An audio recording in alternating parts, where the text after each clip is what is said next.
नमस्कार जी, मैं उमा कालिया ਤੇ ਅੱਜ ਮੈਂ ਮੀਡੀਆ ਕੋਰਪਸ ਦਾ ਇੱਕ ਵਾਰੀ ਫਿਰ ਧੰਨਵਾਦ ਕਰਦੀ ਹਾਂ ਕਿ ਅੱਜ ਉਹਨਾਂ ਨੇ ਇੱਕ ਵਿਸ਼ੇ ਦੇ ਉੱਪਰ ਹੋਰ ਗੱਲਬਾਤ ਕਰਨ ਦਾ ਮੌਕਾ ਦਿੱਤਾ, ਜਿਹੜਾ ਕਿ ਨਾਮ ਰੱਖਿਆ ਹੋਇਆ ਹੈ ਗੱਪਸ਼ਪ। ਅਤੇ ਉਸ ਗੱਪਸ਼ਪ ਦੇ ਵਿੱਚ ਅੱਜ ਅਸੀਂ ਜਿਹੜਾ ਵਿਸ਼ਾ ਚੁਣਿਆ ਹੈ ਉਹ ਹੈ ਫੀਮੇਲ ਫਿਟੀਸਾਈਡ, ਕੰਨਿਆ ਭਰੂਣ ਹੱਤਿਆ। ਅਤੇ ਅੱਜ ਉਹਦੇ ਵਿੱਚ मेरा साथ देंगे डॉक्टर शालिनी। नमस्कार सभी दर्शकों को। मैं doctor Shalini Sharma NFL hospital Nangal Punjab में एज सीनियर मेडिकल ऑफिसर 3 साल से कार्यरत हूँ। आज मुझे बहुत अच्छा लग रहा है कि मुझे ये सौभाग्य प्राप्त हुआ है कि मुझे फीमेल फिटिसाइड जैसा टॉपिक मिला है यहाँ पे बात करने के लिए। सबसे पहले मैं अपने दर्शकों को यह समझाना चाहूँगी कि फ़ीमेल फिटिसाइड होता क्या है। फ़ीमेल फिटिसाइड का अर्थ होता है कन्या भ्रूण हत्या। कन्या भ्रूण हत्या मतलब जब माँ के पेट में बच्चा होता है तो उसके पैदा होने से पहले उसका लिंग जान लेना और पता करना कि यह लड़का होने वाला है या लड़की होने वाली है, और लड़की होने वाली है तो उसका एबॉर्शन करवा देना, उसकी एक तरीके से हत्या करवा देना, इसे हम फीमेल फिटिसाइड कहते हैं।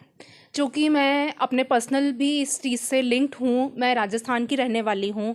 राजस्थान, हरियाणा, गुजरात, उत्तर प्रदेश और महाराष्ट्र जैसे राज्यों में फ़ीमेल फिटिसाइड की संख्या काफ़ी ज़्यादा है और यह मैंने अपने काफ़ी करीबी से देखा हुआ है। मैं अपने घर में, मेरे परिवार में मैं और मेरी छोटी बहन ही हैं। हमारे घर में भी लड़का नहीं है, तो हम जानते हैं कि इसके क्या क्या परिणाम होते हैं, क्या क्या कारण होते हैं। ਡਾਕਟਰ ਸ਼ਾਲਿਨੀ, ਜਿਸ ਤਰ੍ਹਾਂ ਤੁਸੀਂ ਬੇਸਿਕਲੀ ਰਾਜਸਥਾਨ ਤੋਂ ਹੋ ਅਤੇ ਉੱਥੇ ਅੱਜ ਵੀ ਆਪਾਂ ਨੂੰ ਸੁਣਨ ਨੂੰ ਮਿਲਦਾ ਹੈ ਕਿ ਲੜਕਾ ਔਰ ਲੜਕੀ ਦੇ ਵਿੱਚ ਬਹੁਤ ਫ਼ਰਕ ਕੀਤਾ ਜਾਂਦਾ ਹੈ। ਅਤੇ ਜਿਵੇਂ ਤੁਸੀਂ ਵੀ ਦੋਨੋਂ ਸਿਸਟਰ ਸੀਗੀਆਂ, ਤੁਹਾਨੂੰ ਕੀ ਪ੍ਰੋਬਲਮਸ ਆਈਆਂ ਆਪਣੀ ਉੱਥੇ ਜਦੋਂ ਤੁਹਾਡੀ ਪਰਵਰਿਸ਼ ਹੋਈ, ਪੜ੍ਹਾਈ ਹੋਈ? ਅਤੇ ਵੈਸੇ ਹੁਣ ਤਾਂ ਤੁਸੀਂ ਬਹੁਤ ਅੱਛੇ ਅਹੁਦੇ 'ਤੇ ਹੋ। ਇੱਕ ਸਿਸਟਰ ਤੁਹਾਡੀ, ਜਿਵੇਂ ਮੈਨੂੰ ਪਤਾ ਹੈ ਕਿ ਇੰਜੀਨੀਅਰ ਹੈ ਔਰ ਤੁਸੀਂ ਡਾਕਟਰ ਹੋ। ਅਤੇ ਬਟ ਇਸ ਜਰਨੀ ਦੇ ਦੌਰਾਨ ਤੁਹਾਨੂੰ ਕੀ ਚੀਜ਼ਾਂ ਦਾ ਸਾਹਮਣਾ ਕਰਨਾ ਪਿਆ, ਜਾਂ ਕਿਸ ਤਰ੍ਹਾਂ ਤੁਹਾਨੂੰ ਪੜ੍ਹਨ ਦੀ ਪੂਰੀ ਇਜਾਜ਼ਤ ਸੀ ਉੱਥੇ, ਜਾਂ ਅੱਜ ਵੀ ਕੁੜੀਆਂ ਨੂੰ ਦੋ ਤਰੀਕੇ ਨਾਲ, ਕੁੜੀਆਂ ਔਰ ਮੁੰਡਿਆਂ ਨੂੰ ਦੋ ਤਰੀਕੇ ਨਾਲ ਦੇਖਿਆ ਜਾਂਦਾ ਹੈ? आजकल का ज़माना काफ़ी एडवांस हो चुका है। लड़कियां काफ़ी आगे बढ़ गई हैं, हर जगह लड़कों की बराबरी कर रही हैं, कई फील्ड्स में उनसे आगे भी हैं। उसके बाद भी कहीं ना कहीं किसी सिचुएशन में आके लड़का और लड़की में भेदभाव किया जाता है। यह मैंने अपने घर में भी देखा है। तो मैं कुछ कारण बताना चाहूँगी कि फ़ीमेल फिटिसाइड एक्चुअली होता क्यों है।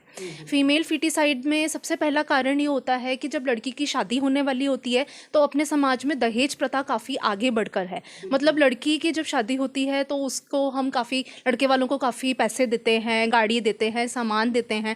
तो इन कारणों से माँ बाप लड़की को बोझ समझते हैं। वो सोचते हैं कि लड़की हमारे घर में पैदा ही ना हो, यदि पैदा होगी तो उसका आगे चल के हम लोगों को दहेज देना पड़ेगा। तो यह एक बड़ा रीज़न है जिसकी वजह से लोग चाहते हैं कि लड़का ही पैदा हो। यदि लड़का पैदा होगा तो दहेज और आएगा, है ना। तो यही एक बड़ा कारण बनता है जिसकी वजह से लोग लड़की के पैदा होने से पहले उसकी हत्या करने पर मजबूर हो जाते हैं। दूसरा एक कारण मैं आपको बताना चाहूँगी कि अपने समाज में लड़की जब ससुराल चली जाती है तो ससुराल जाने के बाद उसका कोई भी उसके माँ बाप उसको देख नहीं सकते, उसके माँ बाप उसके साथ नहीं रह सकते। अपने यहाँ यह प्रथा है कि लड़की के घर वाले लड़के के ससुराल का पानी भी नहीं पीते। तो ये है ना, तो यह एक बहुत बड़ा कारण है कि लोग सोचते हैं कि हमारे लड़का होना ज़रूरी है। पहली एक लड़की हो गई, दूसरी एक लड़की हो गई, फिर तीसरी भी लड़की होती है, तो लोगों को लगता है ऐसे हम कब तक लड़कियां पैदा करते रहेंगे, और वो जब तक कन्या भ्रूण हत्या करते रहते हैं जब तक उनके घर में एक लड़का नहीं पैदा हो जाता। तो यह भी अपने आप में एक बहुत बड़ा कारण है जिसकी वजह से लोग कन्या भ्रूण हत्या आज भी कर रहे हैं।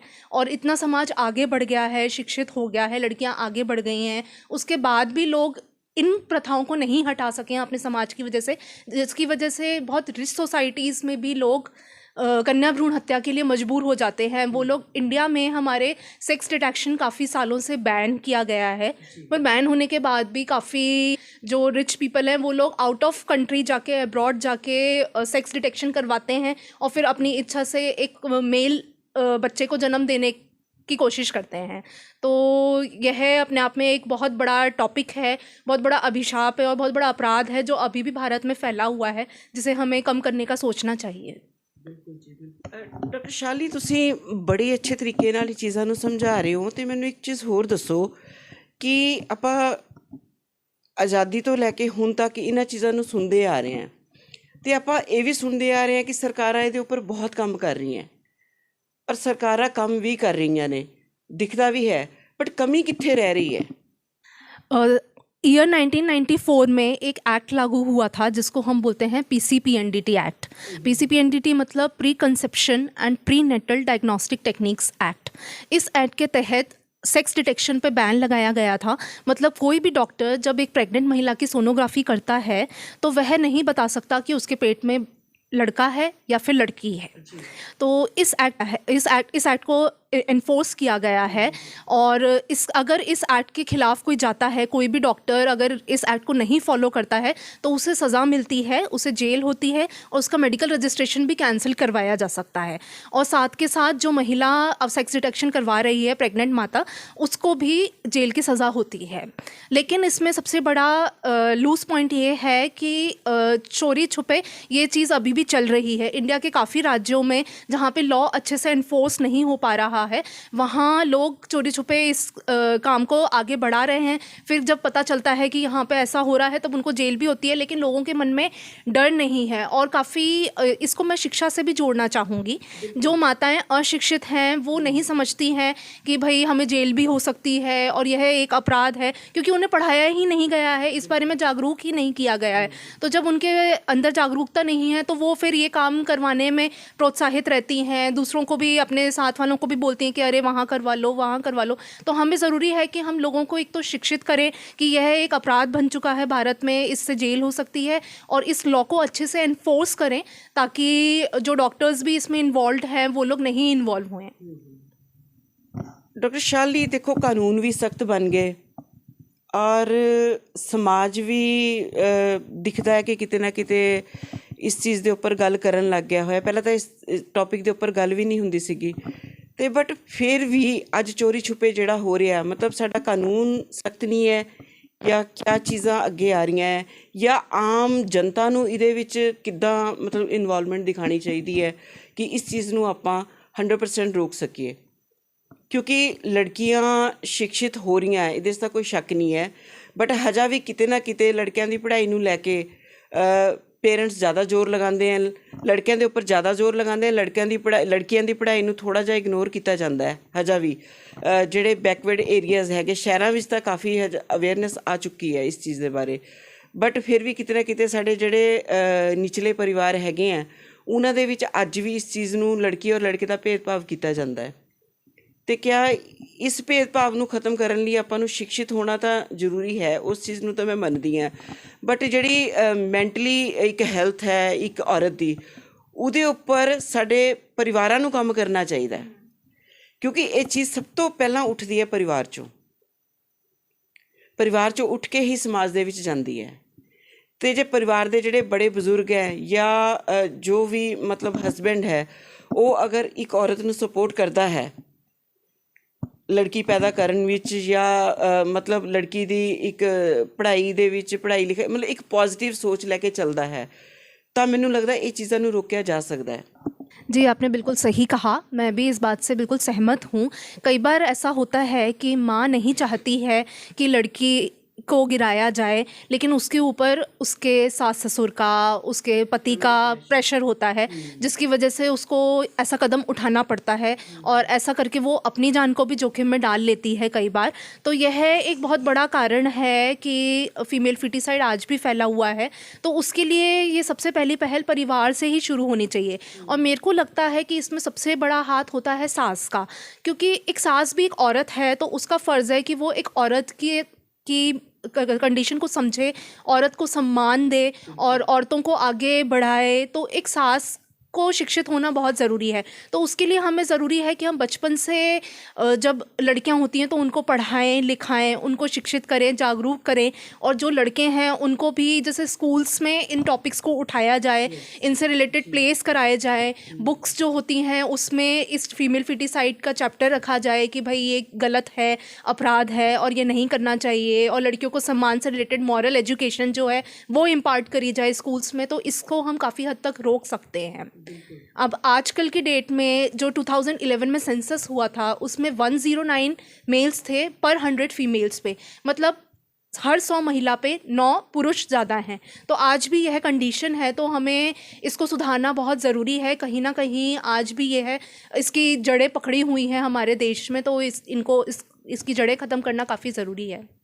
ਰੇਸ਼ੋ ਸਾਡੀ ਹੈ ਨਾ ਨੰਬਰ 9 ਦਾ ਫਰਕ ਪੈਂਦਾ ਪਿਆ, ਔਰ ਇਹਦੇ ਵਿੱਚ ਕੀ ਹੋ ਰਿਹਾ ਕਿ ਆਪਾਂ ਨੂੰ ਤਾਂ ਚਾਹੀਦੀ ਹੈ, ਬੇਟੇ ਨੂੰ ਵਿਆਹਣਾ ਵੀ ਹੈ, ਪਰ ਕੁੜੀਆਂ ਨੂੰ ਆਪਾਂ ਕੁੱਖ 'ਚ ਹੀ ਮਾਰਨ ਦੀ ਇੱਕ ਪ੍ਰਥਾ ਨੂੰ ਹਜੇ ਵੀ ਕਿਤੇ ਨਾ ਕਿਤੇ ਸਮਾਜ ਦੇ ਵਿੱਚ ਹੁੰਗਾਰਾ ਮਿਲਦਾ ਪਿਆ ਹੈ, ਚਾਹੇ ਚੋਰੀ ਛੁਪੇ ਸਹੀ, ਲੇਕਿਨ ਅੱਜ ਵੀ ਇਹ ਚੀਜ਼ ਖਤਮ ਤਾਂ ਨਹੀਂ ਹੋਈ।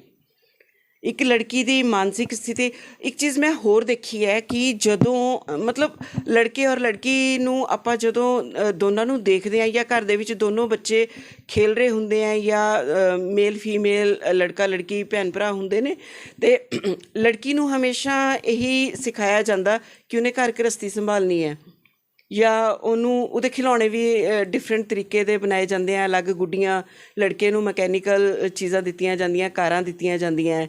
ਮਤਲਬ ਸਾਡੀ ਜਿਹੜੀ ਸਾਈਕੋਲੋਜੀ ਹੈ ਉਹ ਲੜਕੇ ਔਰ ਲੜਕੀ ਨੂੰ ਅੱਜ ਵੀ ਬਰਾਬਰਤਾ ਨਹੀਂ ਸਮਝਦੀ। ਅੱਜ ਵੀ ਸਮਾਜ ਦੇ ਵਿੱਚ ਲੜਕੇ ਔਰ ਲੜਕੀ ਨੂੰ ਦੋਨਾਂ ਨੂੰ ਅਲੱਗ-ਅਲੱਗ ਨਿਗਾਹ ਨਾਲ ਦੇਖਿਆ ਜਾਂਦਾ ਹੈ। ਮੰਨਦੇ ਹੋ ਨਾ ਇਸ ਚੀਜ਼ ਨੂੰ? ਅਤੇ ਉੱਥੇ ਔਰਤ ਦੀ ਡਿਊਟੀ ਤਾਂ ਚਲੋ ਠੀਕ ਹੈ, ਕਿਉਂਕਿ ਇੱਕ ਔਰਤ ਸਭ ਤੋਂ ਪਹਿਲਾਂ ਕਿਸ ਦੀ ਪਤਨੀ ਹੈ, ਕਿਸ ਦੀ ਬੇਟੀ ਹੈ, ਕਿਸ ਦੀ ਮਾਂ ਹੈ, ਅਤੇ ਉਹ ਹਮੇਸ਼ਾ ਇੱਕ ਪ੍ਰੋਟੈਕਸ਼ਨ ਦੇ ਵਿੱਚ ਰਹਿੰਦੀ ਹੈ ਕਿ ਮੈਂ ਜੇ ਮਾਇਕੇ 'ਚ ਹੈ ਤਾਂ ਆਪਣੇ ਮਾਂ ਬਾਪ ਦੇ ਜਾਂ ਭਰਾਵਾਂ ਦੇ ਛਤਰ ਛਾਇਆ ਵਿੱਚ ਰਵਾਂ, ਅਤੇ ਜੇ ਸਸੁਰਾਲ 'ਚ ਆ ਗਏ ਤਾਂ ਪਤੀ ਦੀ ਛਤਰ ਛਾਇਆ ਦੇ ਵਿੱਚ ਰਵਾਂ। ਅਤੇ ਇੱਥੇ ਮੈਨੂੰ ਲੱਗਦਾ ਕਿ ਸਾਡੇ ਸਮਾਜ ਦੇ ਪੁਰਸ਼ਾਂ ਨੂੰ ਐਜੂਕੇਟ ਹੋਣਾ ਬਹੁਤ ਜ਼ਰੂਰੀ ਹੈ, ਕਿਉਂਕਿ ਜਦੋਂ ਸਾਡੇ ਫਾਦਰ ਜਾਂ ਬ੍ਰਦਰ ਜਾਂ ਸਾਡਾ ਹਸਬੈਂਡ ਸਾਨੂੰ ਸਪੋਰਟ ਕਰੇਗਾ, ਅਤੇ ਮੈਨੂੰ ਨਹੀਂ ਲੱਗਦਾ ਕਿ ਕਿਸੇ ਔਰਤ ਨੂੰ ਜ਼ਰੂਰਤ ਪਏਗੀ ਕੰਨਿਆ ਭਰੂਣ ਹੱਤਿਆ ਕਰਨ ਦੀ, ਕਿਉਂਕਿ ਇੱਕ ਔਰਤ ਨੂੰ ਸਿਰਫ ਇੱਕ ਸਪੋਰਟ ਚਾਹੀਦਾ ਹੁੰਦਾ। ਅਤੇ ਜਿਹੜੀਆਂ ਵੀ ਔਰਤਾਂ ਇਹ ਕਦਮ ਚੱਕਦੀਆਂ ਹੈ ਉਦੋਂ ਹੀ ਚੱਕਦੀਆਂ ਹੈ ਜਦੋਂ ਉਹਨਾਂ ਨੂੰ ਫੈਮਿਲੀ ਤੋਂ ਸਪੋਰਟ ਮਿਲਣਾ ਬੰਦ ਹੋ ਜਾਂਦਾ ਹੈ, ਅਤੇ ਉਹਨਾਂ ਦੇ ਅੰਦਰ ਹੀ ਅੰਦਰ ਇੱਕ ਡਰ ਪੈ ਜਾਂਦਾ ਕਿ ਜੇ ਇਸ ਵਾਰ ਵੀ ਮੇਰੇ ਲੜਕੀ ਹੋ ਗਈ ਤਾਂ ਮੈਨੂੰ ਉਸ ਘਰ ਦੇ ਵਿੱਚ ਇੱਜ਼ਤ ਨਹੀਂ ਮਿਲਣੀ, ਅਤੇ ਰੋਜ਼ ਮਤਲਬ ਕੁਛ ਨਾ ਕੁਛ ਮੈਨੂੰ ਸੁਣਨ ਨੂੰ ਮਿਲਦਾ। ਇਸ ਤੋਂ ਅੱਛਾ ਉਹ ਕਹਿੰਦੀ ਹੈ ਕਿ ਮੈਂ ਕੁੱਖ ਦੇ ਵਿੱਚ ਹੀ ਇਸ ਬੱਚੀ ਨੂੰ ਖ਼ਤਮ ਕਰ ਦੇਵਾਂ, ਤਾਂ ਕਿ ਇਹਦਾ ਜਨਮ ਲੈਣ 'ਤੇ ਮੇਰੇ ਦੇ ਨਾਲ ਨਾਲ ਇਹਦੀ ਵੀ ਦੁਰਗਤੀ ਨਾ ਹੋਵੇ। ਅਤੇ ਮੇਰਾ ਮੰਨਣਾ ਇਹ ਹੈ ਕਿ ਲੜਕੀਆਂ ਦੇ ਐਜੂਕੇਟ ਹੋਣ ਨਾਲ ਆਪਾਂ ਨੂੰ ਲੜਕਿਆਂ ਨੂੰ ਵੀ ਇਸ ਚੀਜ਼ ਲਈ ਸ਼ਿਕਸ਼ਿਤ ਕਰਨਾ ਚਾਹੀਦਾ ਹੈ, ਤਾਂ ਕਿ ਉਹ ਇੱਕ ਔਰਤ ਨੂੰ ਜਦੋਂ ਉਹ ਮਾਂ ਬਣਨ ਲੱਗਦੀ ਹੈ ਤਾਂ ਉਹਦੇ ਦਿਮਾਗ 'ਤੇ ਬਿਲਕੁਲ ਵੀ ਬੋਝ ਨਾ ਹੋਵੇ ਕਿ ਉਹ ਲੜਕੇ ਨੂੰ ਪੈਦਾ ਕਰੇਗੀ ਕਿ ਲੜਕੀ ਨੂੰ ਪੈਦਾ ਕਰੇਗੀ। ਉਹਦੇ ਦਿਮਾਗ 'ਚ ਇੱਕ ਹੀ ਕੁਐਸਚਨ ਹੋਣਾ ਚਾਹੀਦਾ ਕਿ ਮੈਂ ਇੱਕ ਬੱਚਾ ਪੈਦਾ ਕਰਨਾ ਹੈ ਔਰ ਉਹਨੂੰ ਮੈਂ ਇੱਕ ਅੱਛਾ ਇਨਸਾਨ ਬਣਾਉਣਾ ਹੈ। ਅਗਰ ਸਾਡੇ ਸਮਾਜ ਦੇ ਵਿੱਚ ਅੱਛੇ ਇਨਸਾਨ बनने शुरू हो गए तो लड़के और लड़की का भेद बिल्कुल ख़त्म हो जाएगा। जी, आपका कहना बिल्कुल सही है। आपने सही ऑब्ज़र्व किया है कि बचपन से ही लड़की को लड़कियों वाले खिलौने दिए जाते हैं, लड़के को मैकेनिकल चीज़ें दी जाती हैं, तो इसमें असल रोल माँ बाप का हो जाता है। बच्चे तो बच्चे हैं, उनको नहीं पता है कि वो क्या सीख रहे हैं, उनको जो दिया जाएगा वो वही लेंगे और वैसा ही सोचेंगे। तो इसके लिए सबसे पहले माँ बाप को जागरूक होना ज़रूरी है, शिक्षित होना ज़रूरी है, और हस्बैंड का सपोर्ट काफ़ी ज़रूरी है, जिससे माँ के ऊपर इस बात का प्रेशर ना आए। कई बार ऐसा होता है कि माँ चाहती होती है कि मैं अपनी बेटी को आगे पढ़ाऊँ, मैं उसको आगे बढ़ाऊँ, लेकिन उसके हस्बैंड की तरफ से कंट्रोल आता है, उसके इन लॉज की तरफ से प्रेशर आता है कि नहीं ऐसा नहीं है, हमारे समाज में इसको मत करने दो, और वो फिर उसको नहीं करने देते हैं।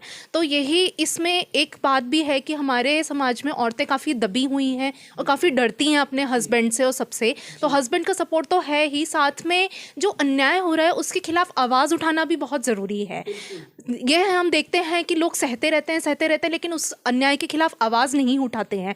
तो यदि वो आवाज़ उठाएंगी, आगे बढ़ेंगी और अपने साथ जो इसी तरीके से पीड़ित महिलाएं हैं उनके साथ उनको भी प्रोत्साहित करेंगी इस अन्याय के खिलाफ आवाज़ उठाने में, तो फिर हम लोगों को काफ़ी फ़र्क देख सकते हैं, काफ़ी फ़र्क मिल सकता है। फ़ीमेल फिटिसाइड जो हो रहा है उसको रोकने में काफ़ी मदद मिल सकती है। और दूसरी बात यह है, जैसे कि इसके जो कारण हैं उन कारणों को रोकना भी बहुत ज़रूरी है। जैसा कि पहला कारण मैंने बताया कि डाउरी जो सिस्टम है, जो दहेज प्रथा है, उसको अगर हम ख़त्म करेंगे तो माँ बाप को कभी लगेगा ही नहीं कि हम बेटी क्यों ना पैदा करें, हमारी बेटी भी बड़े होकर अपने पैरों पे खड़ी होगी, कमाएगी और उसकी शादी में हमें कोई दहेज नहीं देना पड़ेगा, तो फिर हम क्यों चाहेंगे कि हमारे घर में लड़की ना पैदा हो, सिर्फ लड़का ही पैदा हो। तो इस कारण पे अगर हम काम करते हैं तो हमें बहुत ज़्यादा अंतर देखने को मिल सकता है आने वाले समय में। दूसरा कारण जो मैंने बताया था कि लोग सोचते हैं कि शादी के बाद हमें बुढ़ापे में कौन देखेगा, एक जो बेटी है वो तो अपने ससुराल चली जाएगी, हमारे पास बेटा नहीं है तो हम लोग कैसे रहेंगे। तो इस सुप्रीम कोर्ट ने भी इसके ऊपर एक बार लॉ दिया हुआ है कि बेटी को भी पूरा हक है शादी के बाद भी अपने माँ बाप को अपने साथ रखने का। तो यदि लोगों को इस बारे में जागरूक कराया जाए और उनको बताया जाए कि इस तरीके के लॉज निकल गए हैं, तो उनके मन से ये डर भी ख़त्म हो जाएगा कि भाई बेटी की शादी के बाद हमें कौन देखेगा। तो फिर हमारे पास कोई कारण ही नहीं रहेगा कि हम बेटी को मारें और सिर्फ बेटे को पैदा करें। तो इन कारणों पर काम करना बहुत ज़रूरी है। अगर ये कारण हम मिटाते हैं तो इससे फीमेल फिटिसाइड काफ़ी कम हो सकेगा। ਡਾਕਟਰ ਸ਼ਾਲਿਨੀ, ਅੱਜ ਜਿਹੜੀ ਤੁਸੀਂ ਜਾਣਕਾਰੀ ਦਿੱਤੀ ਬਹੁਤ ਹੀ ਜ਼ਿਆਦਾ ਵਧੀਆ ਜਾਣਕਾਰੀ ਹੈ ਅਤੇ ਮੈਨੂੰ ਉਮੀਦ ਹੈ ਕਿ ਇਸ ਜਾਣਕਾਰੀ ਨੂੰ, ਇਸ ਗੱਲਬਾਤ ਨੂੰ ਸੁਣ ਕੇ ਅਤੇ ਇਹ ਮੈਸੇਜ ਲੋਕਾਂ ਤੱਕ ਪਹੁੰਚਣਾ ਚਾਹੀਦਾ ਹੈ ਕਿ ਜਿਹੜੀਆਂ ਬੇਟੀਆਂ ਹੈ ਉਹ ਮਾਂ ਬਾਪ ਦਾ ਸਭ ਤੋਂ ਵੱਡਾ ਸਹਾਰਾ ਹੈ। ਬੇਟੇ, ਕਿਉਂਕਿ ਸਮਾਜ ਦੇ ਵਿੱਚ ਸਿਰਫ ਸਾਨੂੰ ਸਹਾਰੇ ਦੇ ਨਾਮ 'ਤੇ ਆਪਾਂ ਬੇਟੇ ਨੂੰ ਹੀ ਸਮਝਦੇ ਹਾਂ ਕਿ ਬੇਟਾ ਹੀ ਸਾਨੂੰ ਸਪੋਰਟ ਕਰਦਾ ਹੈ, ਲੇਕਿਨ ਅੱਜ ਦੇ ਜ਼ਮਾਨੇ ਵਿੱਚ ਬੇਟੀਆਂ ਵੀ ਬੇਟਿਆਂ ਨਾਲੋਂ ਘੱਟ ਨਹੀਂ ਹੈ। ਅਤੇ ਮੈਂ ਉਮੀਦ ਕਰਦੀ ਹਾਂ ਅਤੇ ਇਹ ਗੱਲਬਾਤ ਦਾ ਜਿਹੜਾ ਰਿਜ਼ਲਟ ਹੈ, ਨਿਚੋੜ ਹੈ, ਉਹ ਇਹੀ ਹੋਣਾ ਚਾਹੀਦਾ ਕਿ ਸਾਨੂੰ ਬੇਟੀਆਂ ਅਤੇ ਬੇਟਿਆਂ ਨੂੰ ਬਰਾਬਰ ਸਮਝਣਾ ਚਾਹੀਦਾ ਹੈ ਅਤੇ ਸਮਾਜ ਦੇ ਵਿੱਚ ਬੇਟੀਆਂ ਦੀ ਜਿਹੜੀ ਰਕਸ਼ਾ ਹੈ ਉਹਦੀ ਜ਼ਿੰਮੇਵਾਰੀ ਬੇਟੇ ਨੂੰ ਵੀ ਸਿਖਾਉਣੀ ਚਾਹੀਦੀ ਹੈ, ਤਾਂ ਕਿ ਜਿਹੜੀਆਂ ਭਰੂਣ ਹੱਤਿਆ ਜਾਂ ਬਲਾਤਕਾਰ ਜੈਸੀਆਂ ਜਿਹੜੀਆਂ ਘਟਨਾਵਾਂ ਆਪਣੇ ਸਮਾਜ ਦੇ ਵਿੱਚ ਹੁੰਦੀਆਂ ਉਹ ਨਾ ਹੋਣ। ਅਤੇ ਮੈਂ ਮੀਡੀਆ ਕੋਰਪਸ ਦਾ ਇੱਕ ਵਾਰੀ ਫਿਰ ਧੰਨਵਾਦ ਕਰਦੀ ਹਾਂ ਅਤੇ ਅੱਜ ਉਹਨਾਂ ਨੇ ਸਾਨੂੰ ਬਹੁਤ ਅੱਛੀ ਜਾਣਕਾਰੀ ਸ਼ੇਅਰ ਕਰਨ ਦਾ ਮੌਕਾ ਦਿੱਤਾ। ਧੰਨਵਾਦ ਜੀ।